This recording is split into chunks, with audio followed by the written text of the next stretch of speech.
South, yeah, he's walking south on Billing Street, and he has a mask on. Okay. His arms. Yeah. Okay. I'm going to put a call in so officers can go see what's going on, okay? Are you still at that location now? Yeah.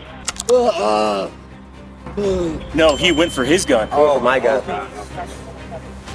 My officers go to make contact with him. He starts acting crazy and they Rosenblatt, you think they're trying to put a carotid on the guy. And actually, Well, stop fighting us. Put him out. A stranger calls 911 because a man walking home in a ski mask looks sketchy. No weapon, no crime, just a hunch.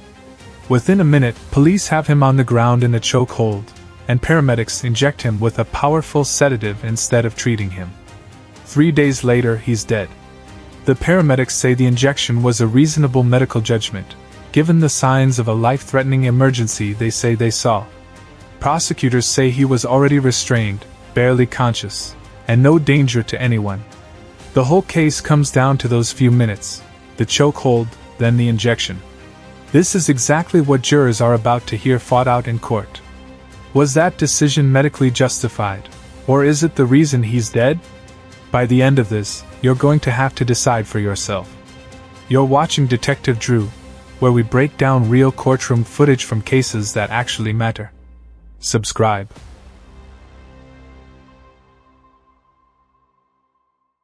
Sir, are you familiar with somebody named Lieutenant Bob Wessner? I am. Who is he? Lieutenant Bob Wessner is a retired member of the Aurora Police Department. Okay. Did he used to hold the position that you now hold? Not to my knowledge. Okay. Do you know whether he had control over a number of these body-worn camera files or videos and assisted in releasing those to the Rocky Mountain Regional Computer Forensic Laboratory? I would have to ask what you mean by control. I'd have to ask you that. Okay. Let me ask you this way. Are you aware in September 17th of 2020, Lieutenant Wessner authorized the release of body-worn video to Rocky Mountain Regional Computer Forensics Lab? I am not. Okay. Do you know that that was not done? I don't object to relevance as to the foundation for these exhibits. Before jurors can weigh a single frame of body camera footage, the prosecution has to prove it's real. That means walking through, file by file, how each recording was pulled from Aurora Police Department servers and matched against the originals, serial numbers, run times, anything that could reveal a copy had been altered. It's slow technical work, but it's the foundation everything else in this trial rests on. If the footage isn't authenticated, none of it reaches the jury at all. Office, correct? Yes, sir. And then how did you go about comparing that to the body-worn cameras preserved at Aurora Police Department? So I did through the same process. I individually loaded each disc, loaded the file, and again compared the serial numbers, the overall length, and the information shown on the video to the information in our files. And that's an initial, one of the first screenshots that you see on the video. Is that fair? Yes. And is that what you compared for each of these? So again, yes, the information's on screen and the overall length, but I did not go through frame by frame to check every single video. You did not put them up on like a split screen and watch them both at the same time to see that they were the same, did you? No, I didn't. So you don't know whether exhibits 101 through 118 accurately reflect the entire body-worn cameras at Aurora Police Department or not, do you? I can confidently say that the information shown with the files are what I believe to be the same files we shared as a department with either the 17th Judicial District or the Attorney General's office. Okay. Do you know whether proposed exhibits 101 through 118 have been enhanced or altered in any way?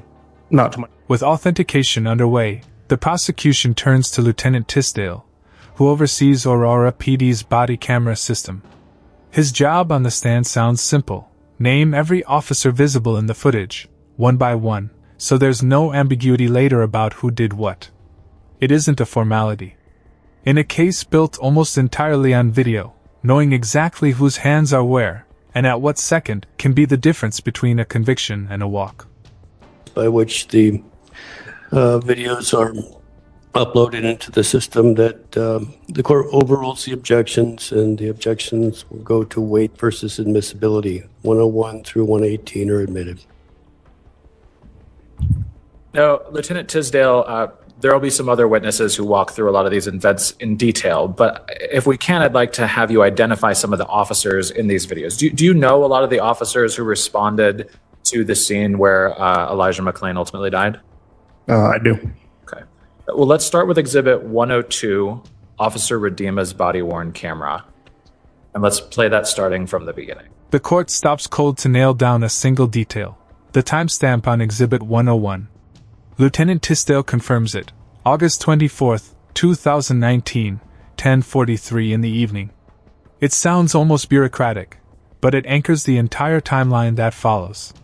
From here forward, every question asked in this trial gets measured against this 1-minute mark. So, sorry, could you stop for a second? You were mentioning that the date is in the top left corner, so is that, in this case, August 24th of 2019? Yes, sir. And then the timestamp next to it is that 2200 hours, 43 minutes, and 41 seconds where we've stopped it here? Yes, sir. So in 12-hour time increments, is that 10:43 at night, 41 seconds? That's correct. You also mentioned Greenwich Mean Time. Can you explain to the jury what the GMT -6 is? Sergeant Leonard's camera gives jurors their first real look at the scene. 2 officers standing off to the side, 3 more on the ground with Elijah McClain pinned beneath them. It's the image that will end up defining how this case gets remembered, and it puts one question squarely in front of the jury. When does holding someone down stop being restraint and start being something else?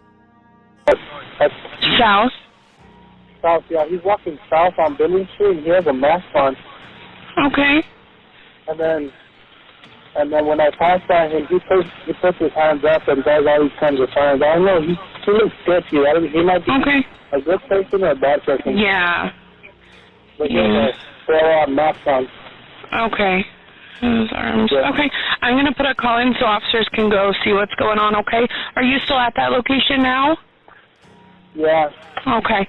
All right. When did this happen? When did you see him? Right now, he's like, I just turned around and he's like putting his hands up. Okay. Don't approach him, okay? If you need to, just drive away. I don't want you to go near him. Were any weapons involved or mentioned? No. Okay. I already have a call in, okay? I need to get his full description. What race is he? I think he's a black male. Okay. How old does he look? I know he's wearing a mask. I have no clue. Okay. What color is the mask, or what does it look like? Black. Black mask? He's like a gas station on Billing Street on Colfax now. Okay. Is it like a ski mask, or what type of mask is it? Yeah, like a ski mask. Okay. And then what else is he wearing? I don't know. He's pretty dark colors like a... Please play Exhibit 107, Sergeant Leonard's camera, starting at 22:52:03.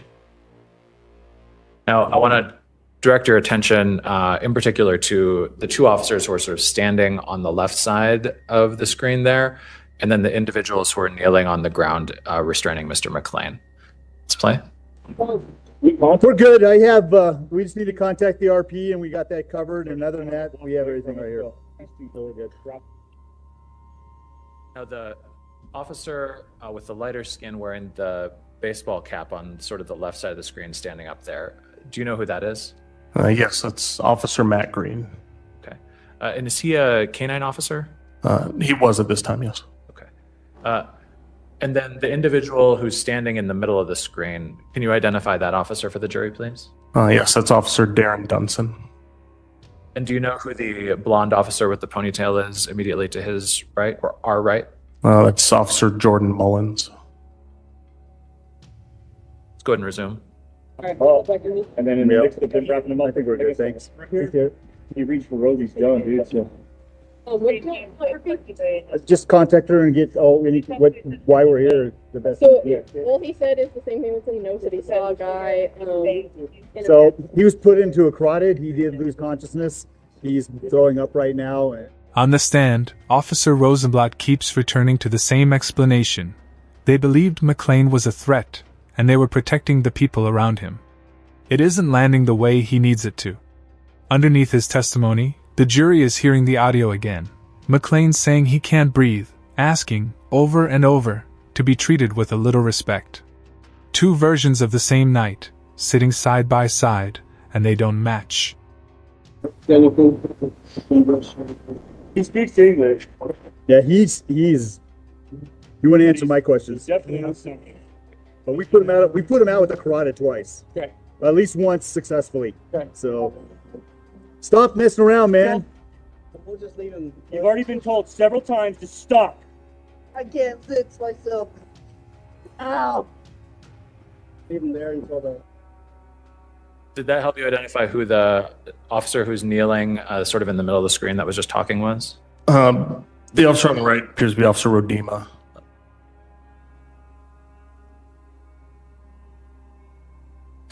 But for the record, I've got a little laser pointer here to see if... Oh. The laser pointer.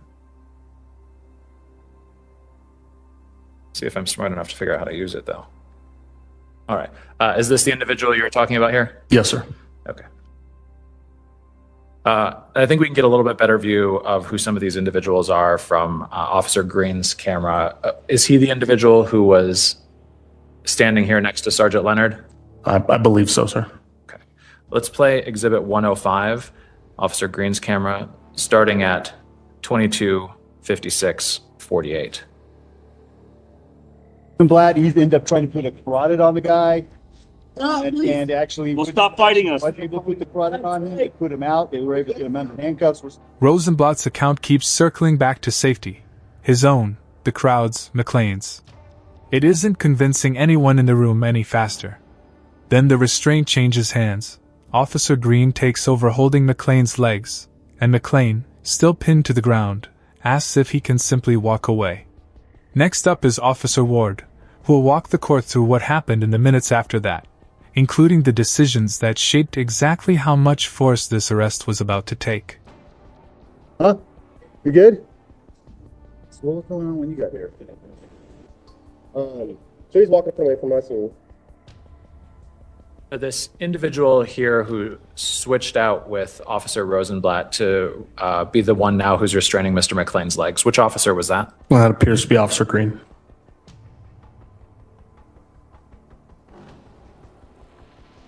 All right, then let's switch to Exhibit 104 to get a view of what's happening here, starting from Exhibit 22:57:24, and this is Officer Rosenblatt's camera. Do it. But, so I initially... Who is this female officer who's coming up to assist with the restraint? That's Officer Ward. Okay. And is this still Officer Green and Officer Roedema? Yes, sir. Go ahead. Tried. And then I was in a bad position. I didn't want to hurt his neck, so I had to release because I was behind. It wasn't like... So you went to put it on? So it was like almost like a schoolboy trying to get it product backwards. Okay. Because that was the only position I had. Right, it's cute. Relax, dude. There we go. What are you trying to get? Put his arm down here. And I could rub my knee right in his tricep. And you can't move. And then sure he can breathe. So behind this paramedic, Ward steps in just as Rosenblatt steps back, and the prosecutor wants to know exactly why. What decision got made in that handoff, and who made it? McClain is still asking, in his own words, to be let go. The court is about to find out whether anyone in that moment was actually listening. Hey, stop. Leave me alone. Sir, can you please No, cooperate? can you leave me alone? No, we're gonna First off, talk to you guys started to arrest me, and I was stopping my music to listen. Now let go of me. Let's get over to the grass. Okay. Lay you down. intend to take my power back. If I intend to be censored. I intend to be censored. Just write your tongue, dude. Stop, dude.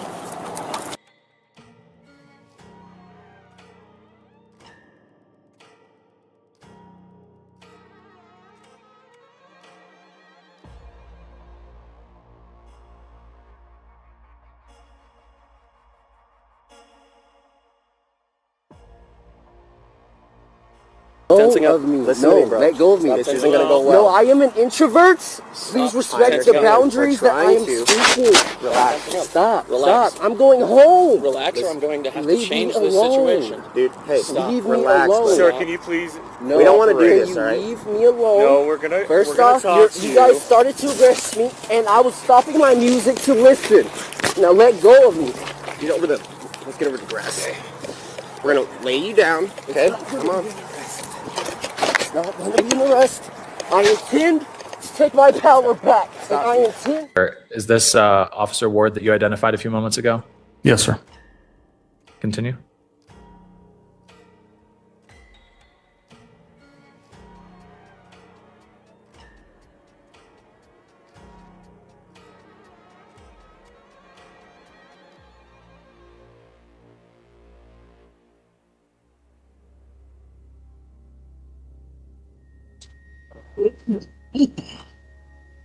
Sure you can breathe. Yeah. You can breathe. You can breathe. Okay. All right. I just have his arm behind his head. Can I stand? Flip it around. Don't move your feet. No, don't do that. We're stretching on his ankle. That'll be necessary. You almost did a push with all three of us in the squad. He's drawing up ketamine right now. Okay. You want to give that before we? Yeah, sure. Once he gets out, I'm going to hit him in the right shoulder. You want some shears? Yeah. On shoulder or ass? Either way, doesn't ass matter. is right here, man. Who is this gentleman on the to Sergeant Nunez's left? It's Sergeant Leonard. Continue. Okay. We'll give that a couple of minutes. We'll see if that works, and then if it does, yeah, we'll go to the bed. Just keep raising his legs.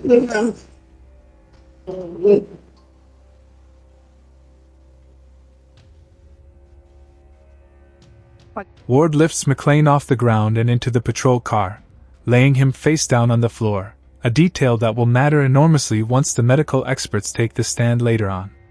Off to the side, meanwhile, two officers realize they've lost track of their own body camera. It's a strange, almost mundane moment buried inside a night that was anything but ordinary. You guys are okay with the warm cupping? Do you know where your camera is? No, my camera came off. It's somewhere by. Wait, it's somewhere down here? Okay. Probably. Right there. Okay. I just Hey, saw it. Woodyard. I think it's on. Rosen. Yeah. Here in a minute, once this medicine kicks in, we're gonna uncuff him, put him on the bed. Okay. And then we're gonna restrain him soft pointed to the bed. All right, let me grab some rubber. No, you're okay. I got it.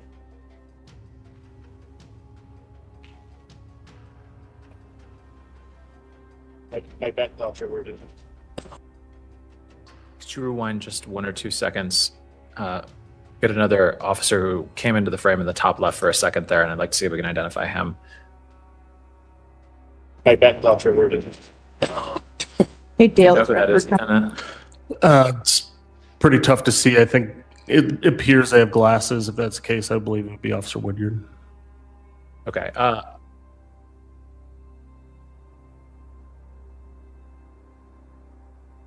Let me try and find a different angle before we try and do that ID. We'll play a few more seconds here. I'd like to also draw your attention. One line of audio turns into its own small mystery. I watched us head. Nobody's certain whose voice that is. It sounds like it could be Sergeant Rachel Lignan, but no one on the stand will commit to that. In a trial built on matching voices to actions, an unclaimed line isn't a small detail. It's the kind of loose thread that can unravel a version of events. Could you rewind about 15 seconds? And I want to ask you about the voice that you hear say, watch us head. Him on his side, and I'll just uncuff him. Let's get him on the body first. Okay, if we can. Watch his head. Head. Do you know whose voice that was? It sounds like Sergeant Rachel Nunez. Let's continue.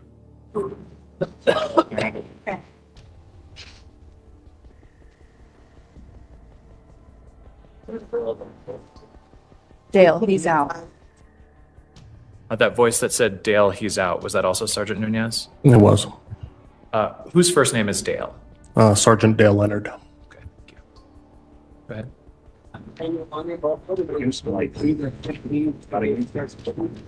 Have that ready too. Good. I'd like to try and identify where the officers who were on Mr. McClain are at now. Who are these three officers that we see in the frame here? Right to left, Officer Alicia Ward, Randy Roedema, and Officer Matt Green.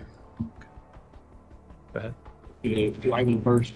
Dave Woodyard. Yeah. So you grab this. I got it. You guys got those? Back up, I'll go up, straight up. That mystery voice hasn't gone away. I watched us head. Still hasn't been pinned to a name with any certainty, and the resemblance to Sergeant Lignan is doing more to muddy the record than clear it up. So the officer on the stand is pushed further. Who else was close enough that night to have seen or heard something nobody's testified to yet? There's another body camera. It's probably split like this one. It's like right here. Up here? I lost a cuff too. Right here. Pair of glasses. That's it, I think. Alright. I lost the cuff somewhere. Cuffs right here. So, there's glasses and a phone right over There's here. one more body camera too somewhere. Right here. This isn't that little guy, is it? I don't know. Stop. Oh yeah, I'm sorry. I wasn't trying to do that.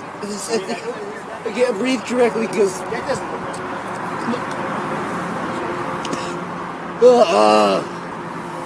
Move your camera, dude. We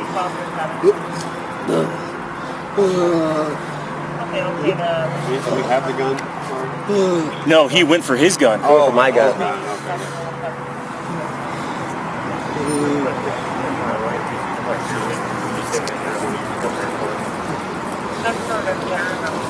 This way, looking over here at this table, and I'm directing my voice this way, it's going to be filming you, right? That's correct. May appear that I'm talking to you, even when I'm not, correct? Yes, sir. And that's the same for other activities going on in the area. The camera, an officer is never allowed to carry it in his hand, is he or she? No, sir. So the officer can't use it like one might use a cell phone's camera recording function, can they? No, sir. Okay. They have to wear it here, right? Correct. Okay. And it's activated when they choose to activate it, correct? Yes, sir. In other words, the body camera, there aren't external stimuli that automatically cause the camera to go on, are there? Not at the time. Which may be another improvement, right? Yes, sir. Okay. But the technology at the time was somebody had to actually activate that camera. Yes, sir.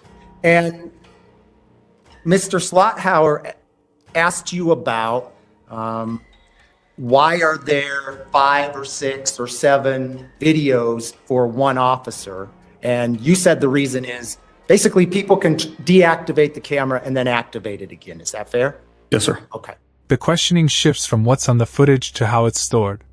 Where do these files live once they leave an officer's camera? Who controls access to them? And could anything have been altered along the way? It's paperwork and protocol. But paperwork and protocol are exactly what decide whether evidence can be trusted in the first place. It's not part of Aurora Police Department files? I wouldn't have any knowledge whether it is or not. Okay. Do you know whether it's part of the files kept with these particular body-worn cameras? We don't keep other non-digital evidence files with our body-worn camera files. So we have a digital evidence repository that holds just digital evidence, videos, pictures, things of that nature, not Word files or PDFs or things of that nature. Do you maintain a chain of custody or evidence list when you release data files to a different agency? Yes. Okay. And do you document and record when and under what circumstances that data is released to other agencies? The police department does. I personally do not. Okay. You, as in your current role, have access to that information. Is that true? Yes. Okay. And you have been qualified as an expert witness in this area, the maintenance of these type of data files by Aurora Police Department, correct? For digital evidence, yes, sir. Okay. And what we're talking about here is the digital evidence, correct? Can you clarify what you mean when you say what we're talking about here? Now it gets personal. The officer on the stand has to explain, in his own words, how he ended up reaching toward McClain's neck that night, insisting he was only trying to retrieve a camera that had slipped behind him. It's the kind of explanation that sounds reasonable on its own, and much harder to accept once you've watched the full clip. I did not. My show passed out. Okay. Lost house for a second. No, I just. Oh, okay. Don't do it, dude. Relax, bro. Come Chill on. out. You already lost this one. Just relax. It's just not acting appropriately at all. No. When we tried to stop him, dude. Come on. So, was this anything? Did he speak English or anything like that? He speaks English. Does he? Yeah, he's definitely doing something. Okay. At least once. Ow. Okay. Stop, dude. Well, chill out. You've already been told several times to stop. I can't fix myself. Ow. Just leave him there until the ambulance gets here, then we'll just put him down to the training.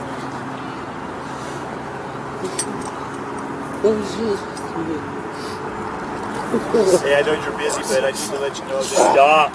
We had a suspicious call over here on Bill. Dude, chill out. He's got a mask on his face. That's kind of weird.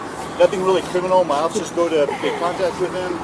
He starts acting crazy, and they attack him. Rosenblatt, he ended up trying to put a carotid on the guy. And actually, Well, stop fighting us. Was able to put the carotid on him and put him out. They were able to get him out of handcuffs. We're still struggling with him. I have fire on scene, and that's where we're at. I just want to let you know, yeah, we did that. Apply the carotid. Sorry, perhaps I wrote that counter down. Can you back it up further? Perhaps 10 seconds from 22:56:50.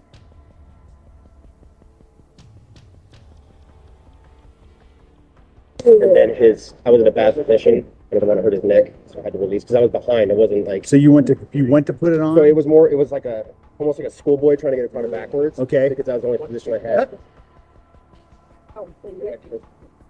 Here, come this way, dude. Come this way. There we go. He's trying to get. Put his arm down here, and I could drop my knee right in his tricep, and he can't move. Make sure he can breathe. Keep him to the side. He can breathe. Okay. Lieutenant, do you recall Mr. Slidehauer asking you to identify the voice saying, "You can breathe, you can breathe"? Yes, sir. Can you play it a little bit more forward? All right. I just have his arm. I understand. Don't move your feet. Nope. Don't do that. By the time the gavel calls a recess, something's shifted in the jury box. Faces are tighter. A few jurors look like they need the break as much as anyone in the room. The judge notices it too, and decides the smartest move is to send everyone home for the night before exhaustion starts running the deliberations instead of the evidence. We'll see you bright and early in the morning. Right.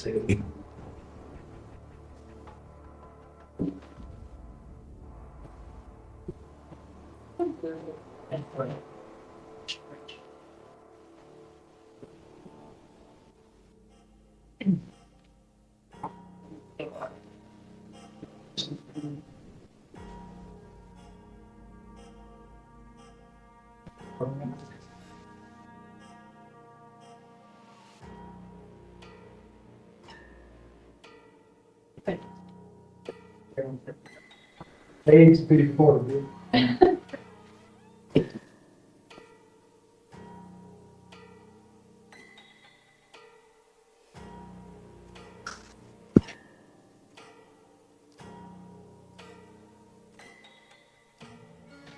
All right, the jurors have stepped out. Any record we need to make before we break for the evening? I think we're people are For Mr. Kudo's meeting judge, do you want us back early? In case there's a record, we just need to confer about something that maybe is a short record. Anymore. Well, we'll do it at 8:30. Nothing for Mr. Chicken. All right.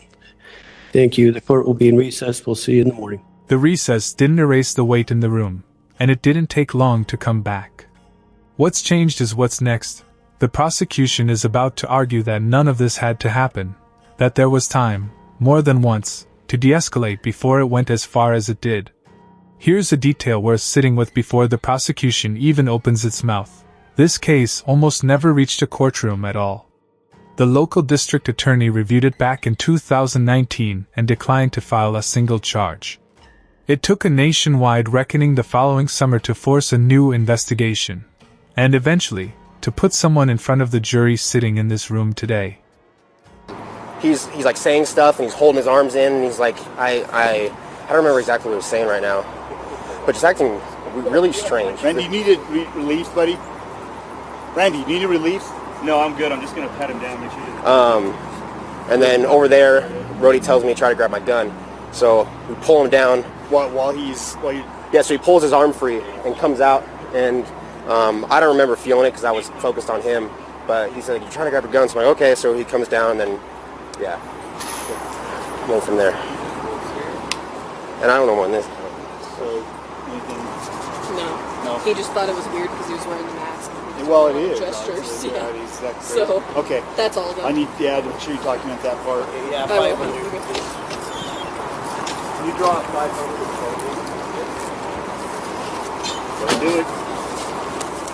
But, so I initially tried, and then I was in a bad position. I didn't want to hurt his neck, so I had to release because I was behind. It wasn't like. So you went to put it on. So it was like almost like a schoolboy trying to get it caught backwards, because that was the only position I had. Right is cute. Relax, dude. There we go. What are you trying to get? Put his arm down here, and I could drop my knee right in his tricep, and he can't move. And then sure he can breathe. And this was a senseless, needless death that would not even have been prosecuted. Hear that again. Would not even have been prosecuted by this DA's office if it wasn't for the social justice movement in the summer of 2020. This is a death that predates the social justice movement in this country.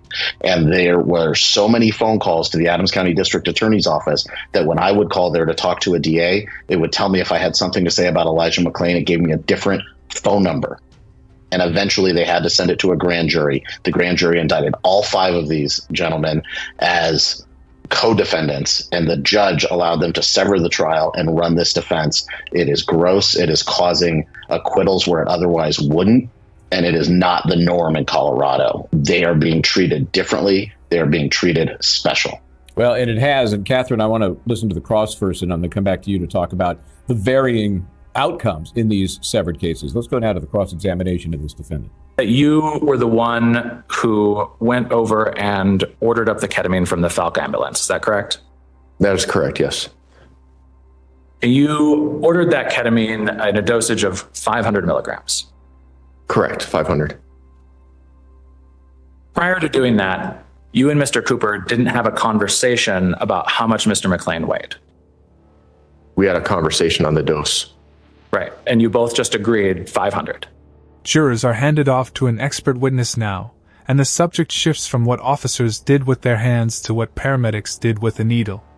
Physical restraint and sedation don't exist in separate boxes, the expert explains. Stack one on top of the other, and a manageable situation can turn lethal fast. That's the theory the rest of this trial is about to test. Stop, dude! Get up and start. Relax, just relax. Relax. bring that arm back. Just give him a cuss. Bring his arm back. Where's his other hand? Check out right here. It's in a bar hammer. Stop. Okay. I can't breathe. Please stop. Okay. Just straddle him, figure for his legs. Recovery position, trust me. Recovery. I have his legs. I have my ID. Right here. I have my ID. 282. We got him detained. Still fighting us in the ground. My name is Elijah McClain. That's We all. gotta use carotid. That's what I was doing. I was just going home. I'm in super. I'm perfect. No. Agitated. That's not in there, is it? Not written in there, no. And that's not part of one of the side conversations either.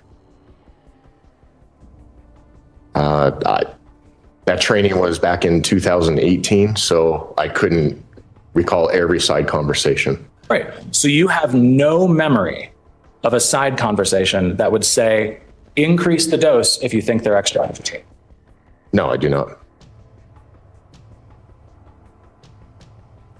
So if you increased the dose because he was extra agitated, that would not be consistent with your training. Repeat, I'm sorry. Let me clarify so I can make sure I answer it. If you increase the dose because of his agitation level, that would be inconsistent with your training. I disagree.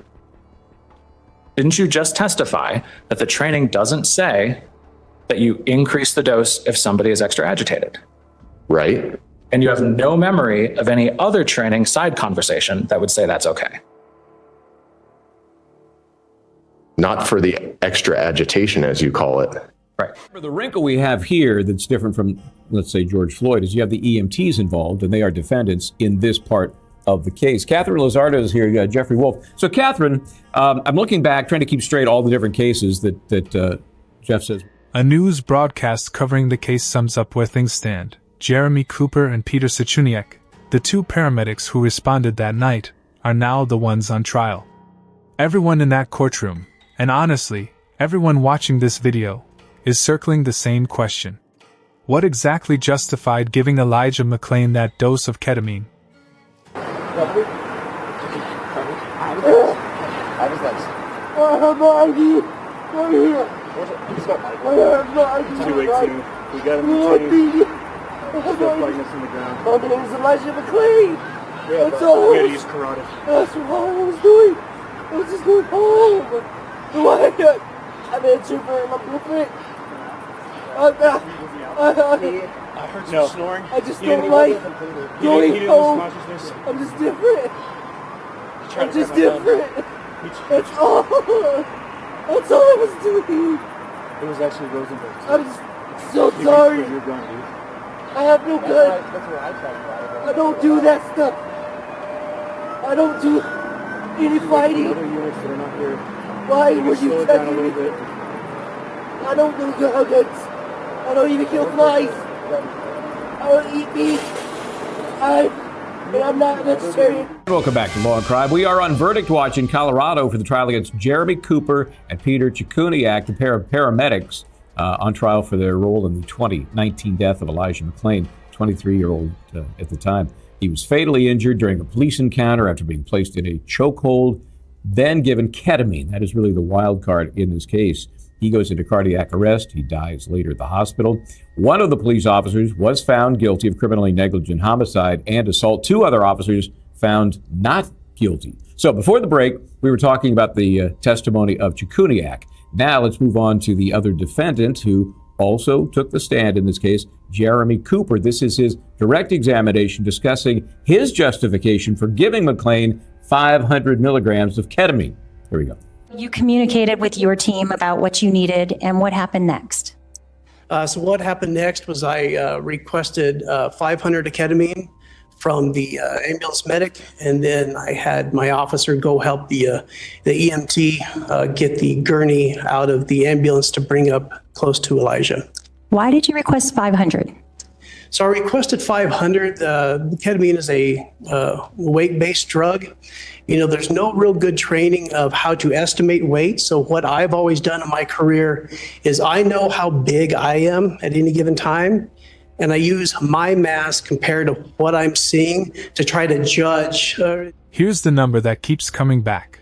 500 milligrams of ketamine, based on an estimate that McClain weighed somewhere around 220 pounds. He actually weighed 143. That's not a rounding error. It's a dose size for someone nearly 80 pounds heavier than the man lying on the ground. The defense will call it a judgment call made under pressure. The prosecution is about to call it reckless. I don't judge people. No, I mean, I tried to stop him. He started walking away. I tried to live a secret. When we showed him up, And all when we life. showed up, he was wearing a ski And I mask respect all life. and walking. So I mean, that, Forgive me. yeah. All I was trying to do was become better. We started that because he reached for He's like, Rosie's you're gun, gonna test that. and we had him on the wall. But I'll do it. I'll do it. Alright, what are you gonna do? Can you collect my camera? My It's right here camera. in the grass. No, you called. All I life. saw him. I saw him walking I down. will do it. Exactly where it was. Wait, you don't have to sacrifice my identity. I'll do it. I'll do it. Sure. I guess. Look at this. You all are phenomenal. That's great. You are beautiful. Yeah, I love it. That's mine. With neutrality. He was hitting And us. forgive me. I'm a Pisces sun in a mood. Gemini. Stop. Which again led me to believe that he was probably around that 100 kilo size. So that's why I ordered up the 500 milligram of ketamine. How fast are you making these decisions in your brain? Well, from the time we're coming on scene, we're gathering information, we're trying to figure out a game plan. But I guess as a whole picture, it does happen pretty fast within minutes, just depending on whatever decision we're making is dependent. Based on your training, is time of the essence if you're dealing with excited delirium syndrome? With excited delirium, yes, it is for all those reasons I kind of listed, the metabolic acidosis, the behavior they're observing. You don't want further injuries, so you want to get that med on board to break that cycle, to kind of disassociate them from what's currently happening, to then safely have them on the gurney and transport to the hospital to get them to a doctor. Not to compare this to the George Floyd scenario, but to hear the EMTs who are defendants in this case, it is interesting and enlightening, and maybe it helps us understand how the jury saw this case. Catherine is here. Jeffrey. So Jeffrey, I'm trying to figure out, hey, did testifying help defendants in this case? Did they hurt defendants? Obviously, every case is fact specific, but there's certainly a core of operative facts that are the same. And you've got one, let me check my notes here. You've got one found guilty. That was Randy Roedema, who did not testify. Even the paramedic who gave the order admits, under questioning, that he wasn't confident about the weight he used to calculate that dose. That single admission becomes a hinge point for the prosecution's whole theory. That basic, standard precautions got skipped that night, and that skipping them may have cost Elijah McClain his life. No, he went for his gun. Oh my God.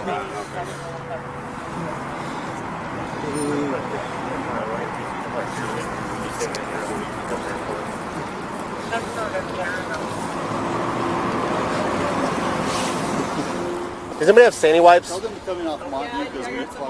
right, thanks.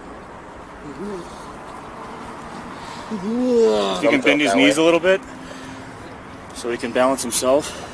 He's kicking around a little bit still, so he's going to sit on. Yeah.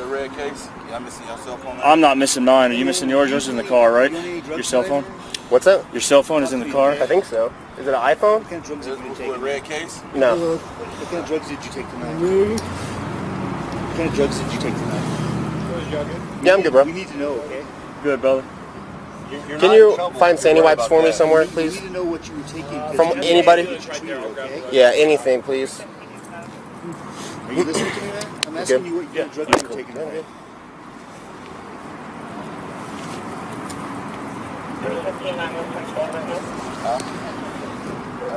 Here you go. Whose is this? Mine.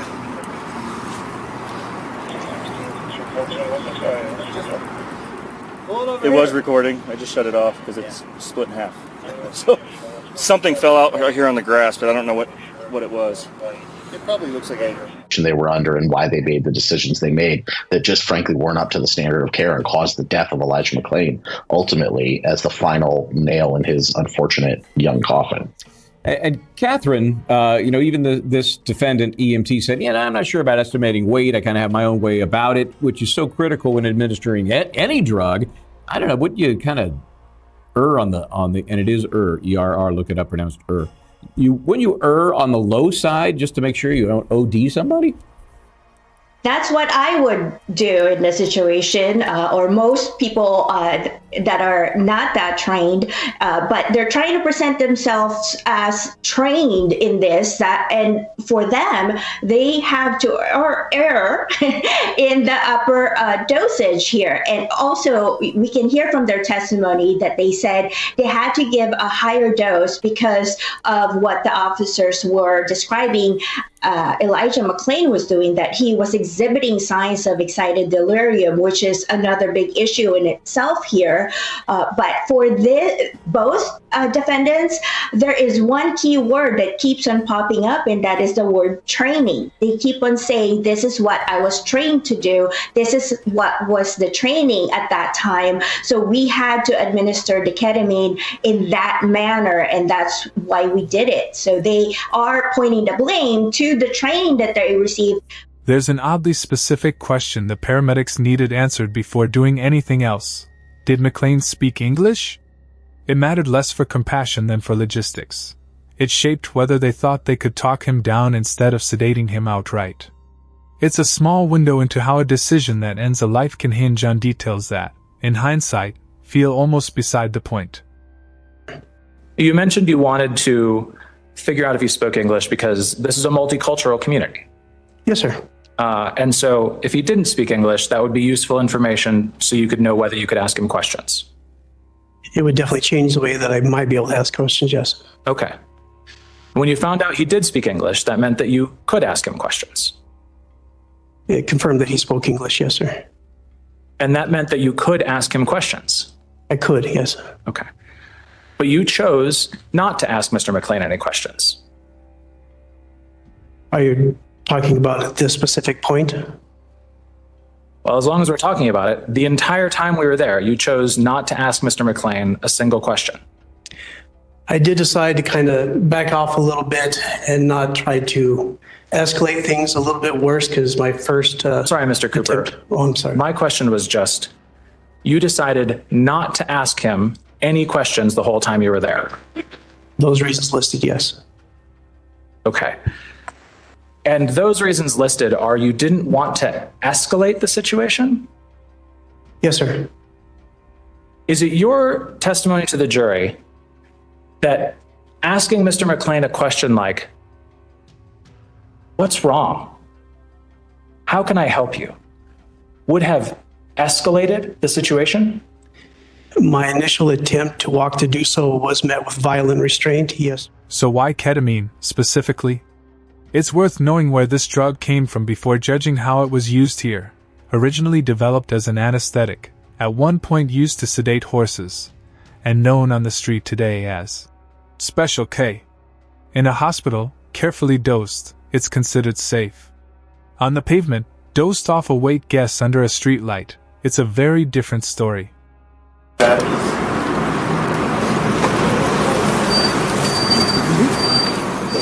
Gotta throw up, dude? Yeah.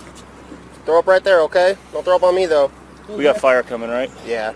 I called him when he first went out. And I don't think he went out, dude. He like halfway, I think, but... Hey, dude, relax. I think he's trying to puke. Oh, okay. Get it out, dude. Thanks, bro. Get it out. You need to swap out so you can take care of that? Nah, I'm good. Let's see, eat anything? No, we got called to a suspo. He was out here walking around with a ski mask on. So y'all need the cell phone picked up? Probably just bring it over by him, dude. And then we contacted him, Green. He's wearing a ski mask. He started to kind of like walk away from us, so these two wrap him up.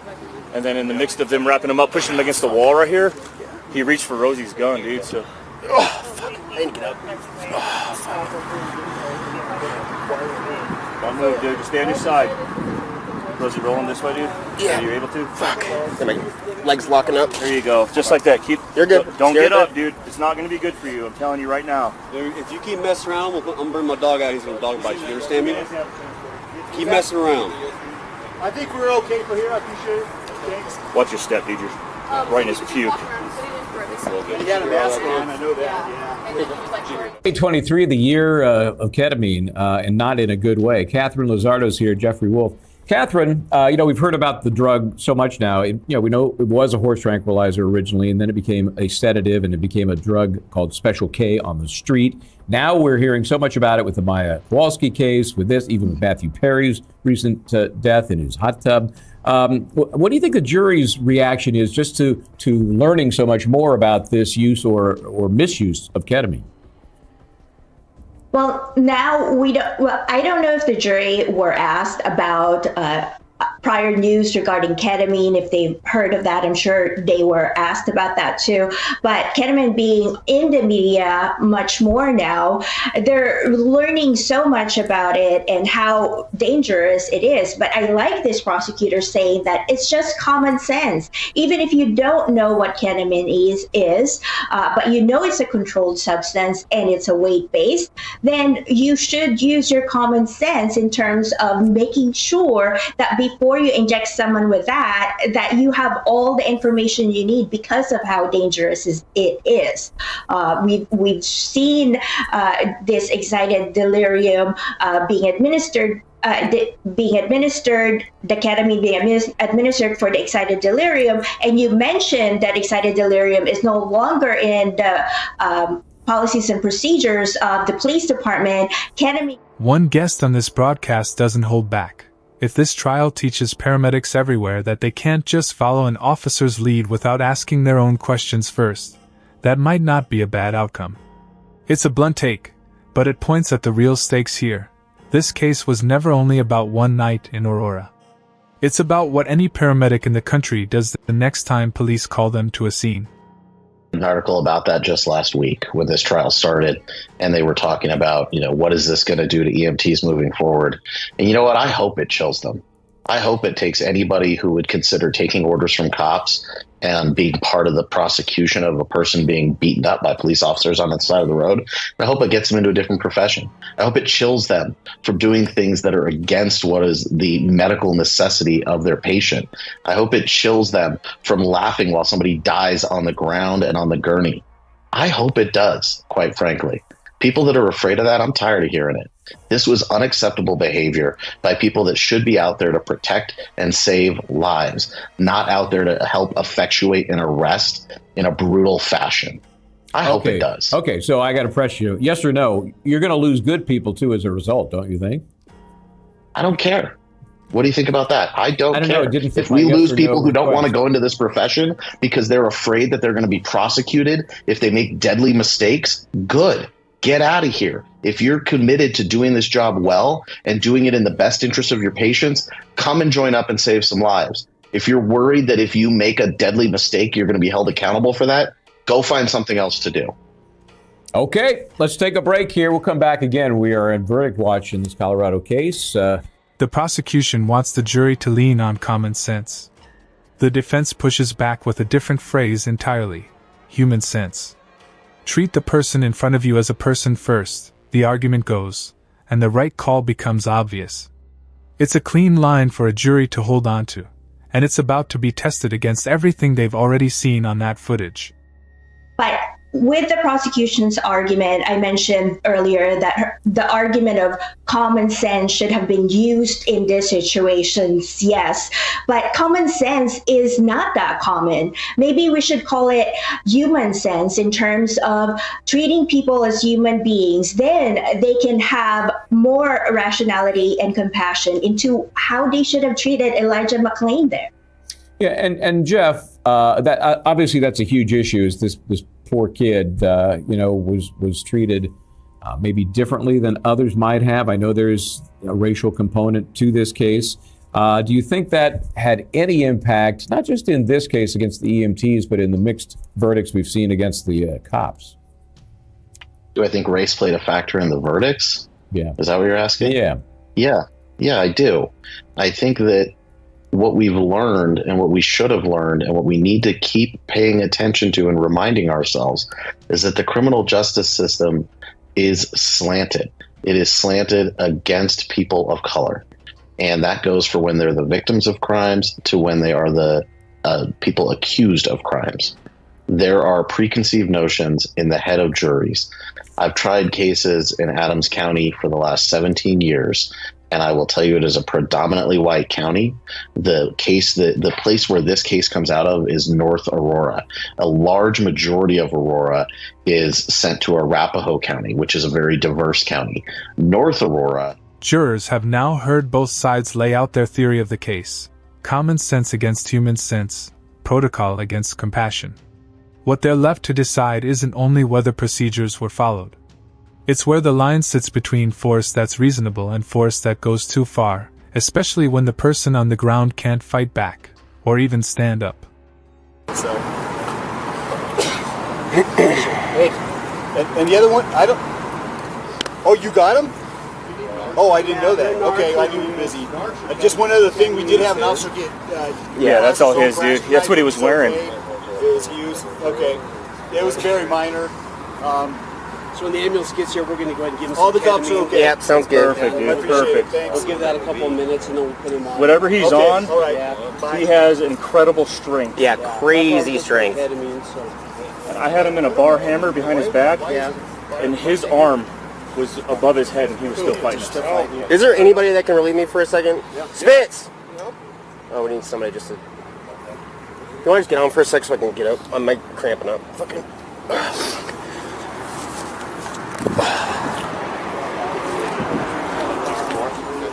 Yeah, I'm good. I'm good. Yeah. So he's walking away from us, and he did this thing. We're like, hey, dude, this is not a big deal. Just relax. And we sat there for a good 30 seconds just trying to calm him down. We're like, dude, hey, not a big deal. We need to talk to you.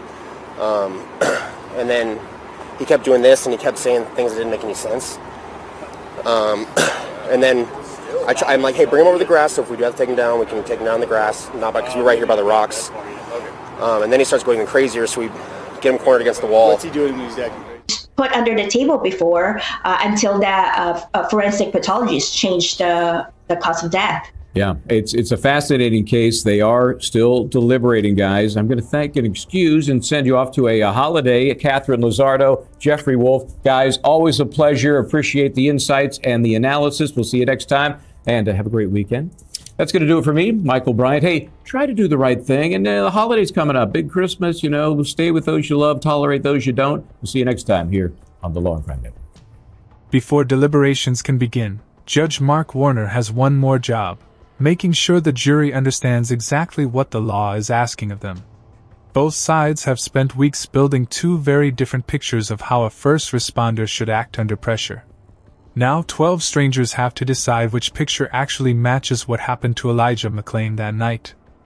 I'll just tell them that we need to discuss legal matters for a while before we take our next step. That would be my proposal, but counsel for Mr. Chikuniak? Thank you, Your Honor. We don't have any objection to the court proceeding in that fashion. I think, just to be clear, when the court polls the jury about whether or not they're hopelessly deadlocked, whether or not they believe, that individual juror believes that there will be, that additional deliberation will be fruitful, is the court going to give the modified Allen instruction at that point, or will the court send them away and have us draft the modified Allen instruction? Or do you have one already? Oh, I have one. Would it be possible for us to take a look at what the court is going to... The jury is back in the room, and there's a specific question hanging over everything that happens next. Can the actions of paramedics Jeremy Cooper and Peter Sichuniak be explained as necessary judgment calls made under pressure?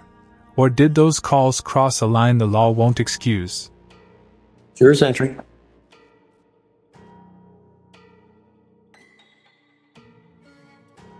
Word starts to spread that this jury isn't finding it easy. 12 people, one unanimous verdict required, and clearly not everyone in that room sees this the same way.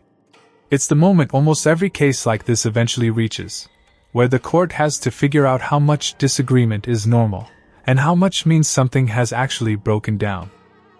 Do you believe that further deliberations would be of assistance in reaching a unanimous verdict?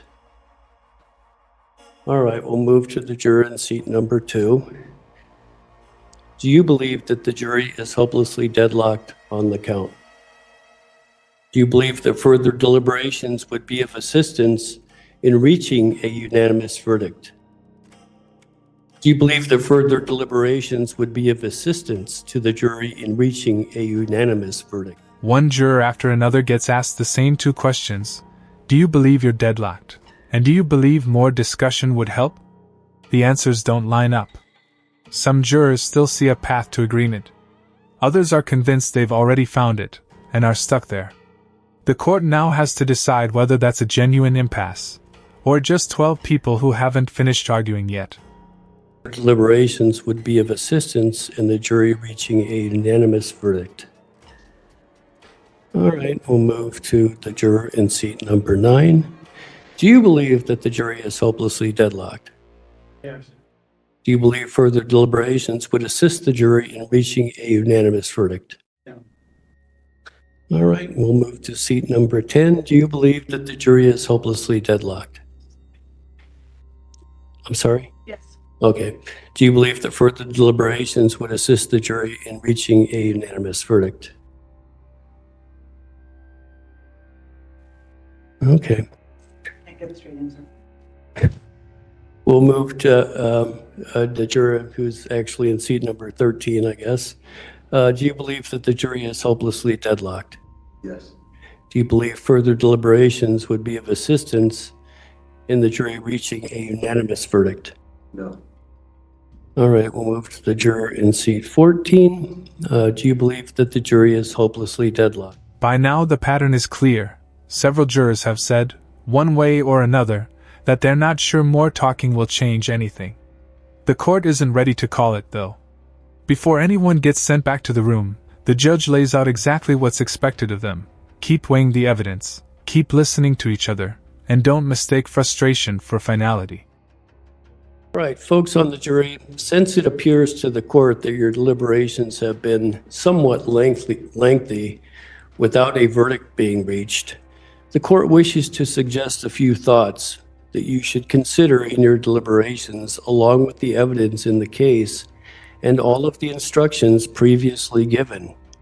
It is your duty as jurors to consult with one another and to deliberate with a view to reaching a verdict, if you can do so without violence to individual judgment.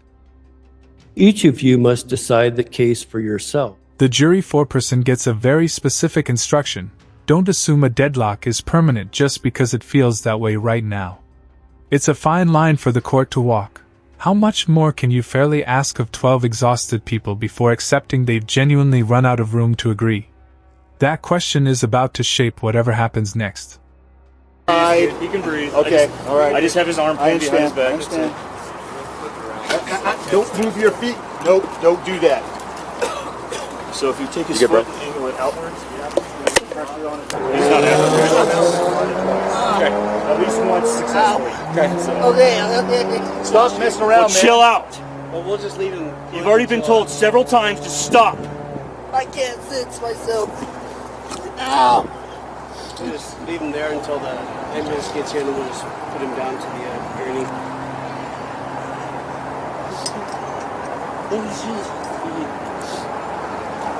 Hey, I know you're busy, but I need to let you know that. Stop. We had a suspicious call over here on Bill. Dude, chill out. He's got a mask on his face, acting kind of weird. Nothing really criminal. My officers go to make contact with him. He starts acting crazy. They go to hold him. He attacked them. Rosenblatt, he ended up trying to put a carotid on the guy.